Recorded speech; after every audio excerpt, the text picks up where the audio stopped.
How to improve your pet's life. Advice from veterinarians. I am a veterinarian. The best thing you can do for your pet is to give them as much attention as possible. Love them, play with them, take them for walks. Just sit next to them while you watch TV and pet them. Train and socialize them as early as possible so that they will behave well in the future. We're all so busy, it's so easy to make them an afterthought. You have friends and a lot to do, but for them, you are the whole world and the only source of happiness. They get bored fast, just like we do. They can't wait for you to come home and miss you very much. Enjoy your pets. They love you. Here are some quick tips from a veterinarian. Get your pet a series of Cartrophin injections when they turn 8. They help slow down the progression of arthritis and are safe and cost-effective. Thin pets live longer than fat pets. Google ABCS chart and make sure your pet has a visible waist and palpable ribs. No crash diets. Dental disease is way more serious than you think. Take them to get their teeth cleaned so we don't have to extract them. Believe me, we'd rather not. If your cat is stressed at the vet, take home some gabapentin to put on her food before her next visit. She will be safe, happy, and calm, and the vet will be able to examine her more thoroughly. Know what's toxic for your pet. Definitely don't have lilies in the house if you have a cat. Discuss finances. Your vet wants what's best for your pet and is obligated to recommend all your best options. But if you tell us your budget, we can usually come up with a reasonable plan. Any high-quality kibble is fine unless your vet tells you otherwise. Be kind to your pet and give him attention. Your like and subscription will really help my channel.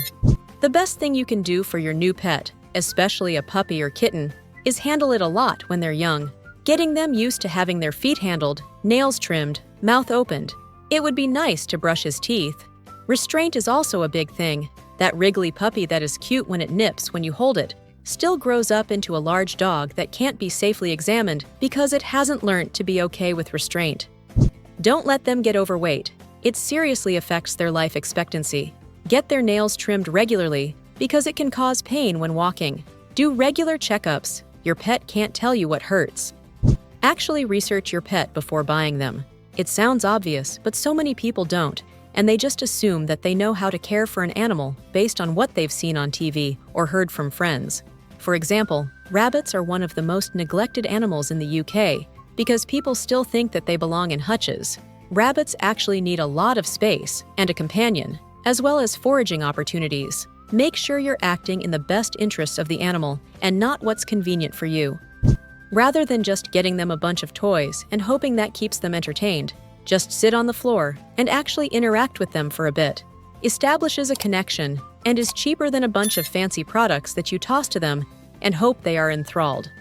Visit your pets when they're sick and staying in the veterinary clinic overnight. When my cat was sick, I'd visit him at the vet every day and bring an old towel so he would have something soft to cuddle that smelled like home. The staff mentioned a lot of people don't do that. The animals think they're being abandoned and they get depressed. They don't understand why they're here. 20 minutes of mama time lets them know they're still loved. If something is off on how your pet behaves, if it suddenly doesn't let you touch certain parts or something like that, go to your vet. Don't wait too long. It is easier and cheaper to fix a problem at an early stage than at a later stage. For small pets, stop shoving them in tiny cages and then forgetting about them. Most pet store cages are incredibly tiny compared to the bare minimum the specific animals need. Do your homework and make sure you are getting something large enough. And for pets that you can, let them out. Guinea pigs, rabbits, some birds. They want to be let out and love the extra space. Just do it safely.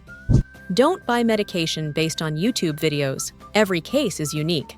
Also, vets don't give more shots than necessary to make money, but you will spend more later if you don't vaccinate them. And your vet probably doesn't have a deal with the pet food manufacturer, they're just trying to help. If you think of getting a pet, think of finances too. Not just how much food, litter, and some vaccinations are, but also what you need to pay for the vet, emergencies, and injuries. Some cut back on their own needs, and some on the animal's needs. Your like and subscription will really help my channel. Thanks a lot for your donations.